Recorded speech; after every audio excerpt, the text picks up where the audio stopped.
Imagine the deep blue waters of the South China Sea, an expanse that has witnessed centuries of trade, conflict, and shifting tides of power.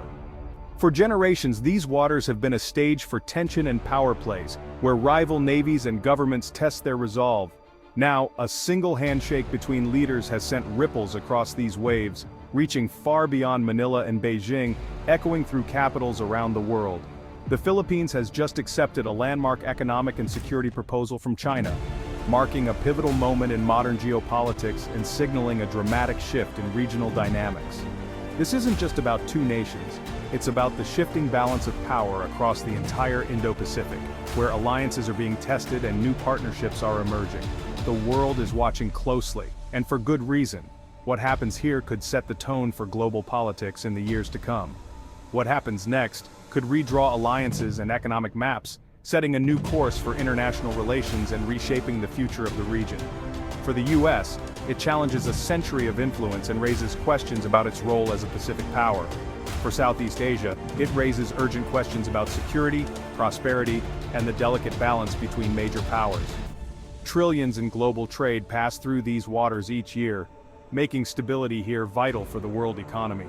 The Philippines' decision forces us to ask, in the great power competition of our time, where do smaller nations find their footing, and how do they protect their interests? This sudden pivot toward Beijing is not just a local news item, it's a global event with far-reaching consequences.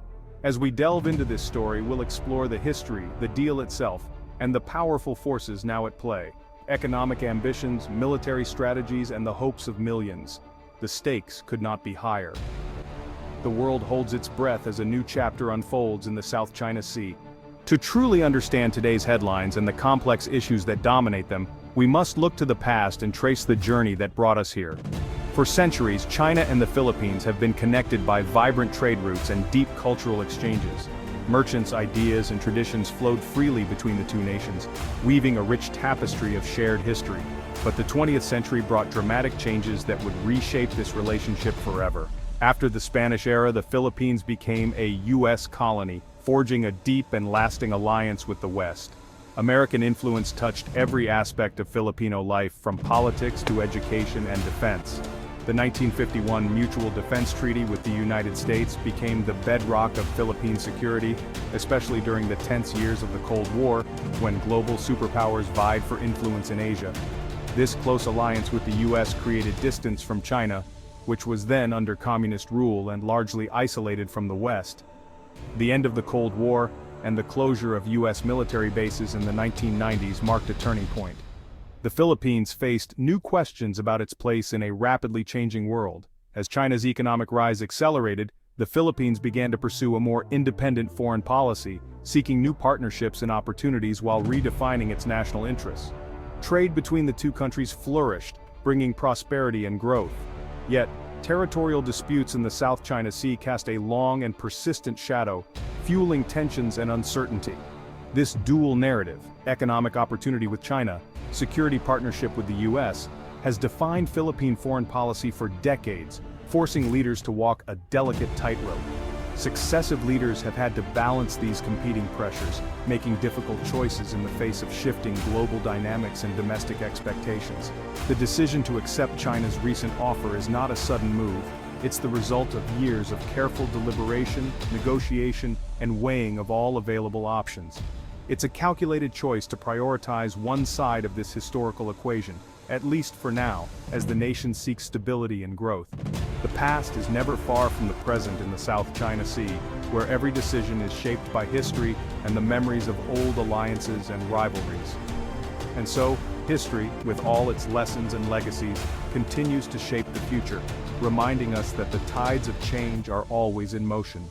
At the core of the China-Philippines relationship lies the South China Sea, a flashpoint of overlapping claims.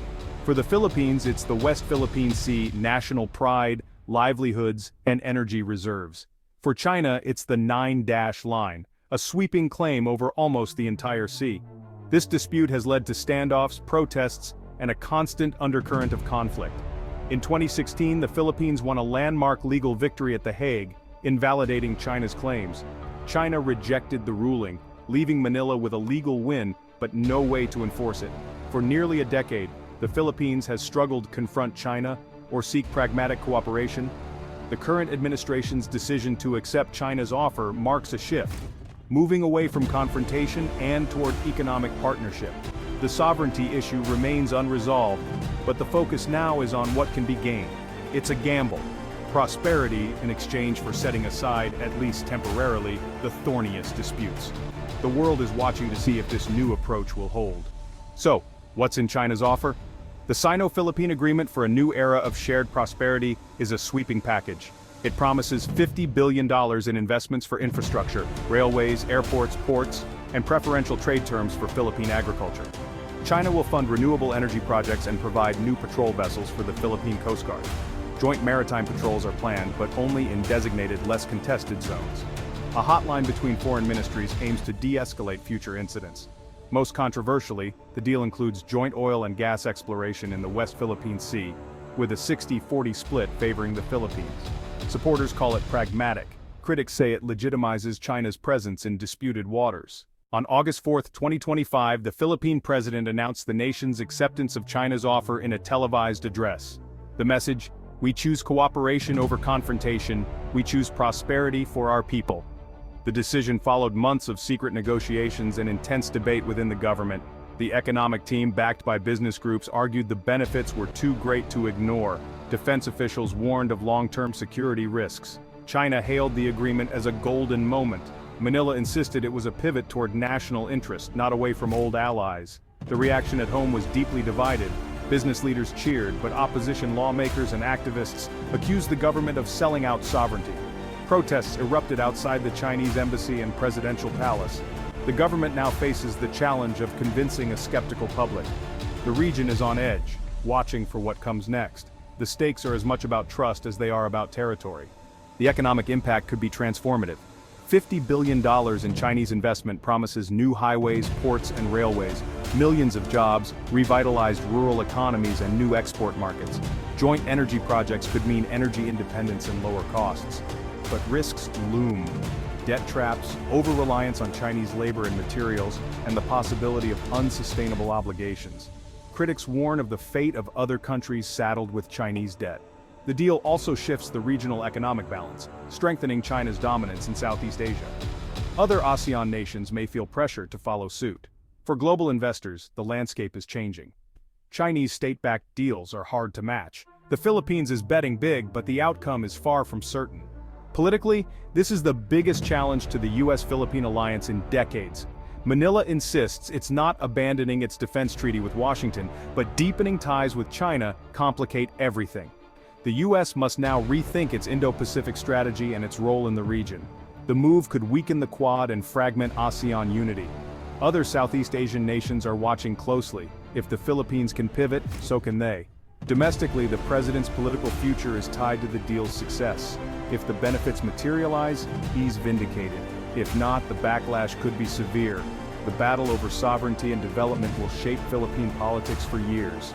For a deeper and more nuanced insight into the situation, we turn to Dr. Sofia Reyes, a respected political analyst at the University of the Philippines, whose expertise sheds light on the complexities at play. Dr. Reyes describes the government's recent move as a high-stakes act of strategic pragmatism, emphasizing the calculated risks involved in such a decision. She points out that after years of relying on Western support and the arbitral award, the reality on the water remained largely unchanged, with tensions and disputes persisting in the South China Sea. The government, she explains, was presented with a concrete, well-funded proposal from China, something tangible and immediate, in stark contrast to the often abstract and delayed promises from Western allies. In politics, concrete solutions often win out over principles, especially when jobs, livelihoods, and economic growth are at stake, she says, highlighting the difficult trade-offs leaders must make. However, Dr. Reyes warns that the risks are significant. China could use its growing economic leverage to limit Manila's freedom to protest or push back against future incursions or aggressive actions. This is what I call the golden cage scenario, where economic benefits and rapid development come at the potential cost of strategic autonomy and independent decision-making, she explains. The government's diplomatic skill and ability to balance competing interests will be tested as never before. On the U.S. alliance, Dr. Reyes notes, It's not dead, but it's in intensive care, requiring urgent attention and real commitment to survive. Washington, she argues, must now prove its value to the Philippines beyond just military exercises and symbolic gestures. The decision by Manila is a wake-up call for the U.S., reminding everyone that modern geopolitics is now fought in boardrooms, through economic deals, as much as on the seas with military might. The Philippines is betting its future on development and prosperity, but the question of sovereignty remains a powerful and emotional issue for many citizens. Ultimately, the outcome will depend on whether China delivers on its promises, and how skillfully Manila manages the risks and maintains its independence. The world is watching this bold experiment unfold in real time, with global implications for diplomacy and power. The stakes could not be higher. What happens next will help define the country's future for generations to come. The Philippines' decision is a geopolitical event with global consequences. It's a bold bet on economic pragmatism, with high risks and high rewards. The coming months will reveal if China delivers on its promises, and if Manila can protect its sovereignty. For the US and its allies, it's a wake-up call. Alliances must be earned, not assumed. Influence now depends on investment, trade, and real engagement. The Philippines has made its choice, and the world is watching the ripples spread. Will this be a masterstroke of diplomacy or a historic miscalculation? The answer will shape the Indo-Pacific, and perhaps the world, for years to come. As citizens of an interconnected world, we must watch, understand, and engage with the consequences. The future is being written now, in the waters of the South China Sea.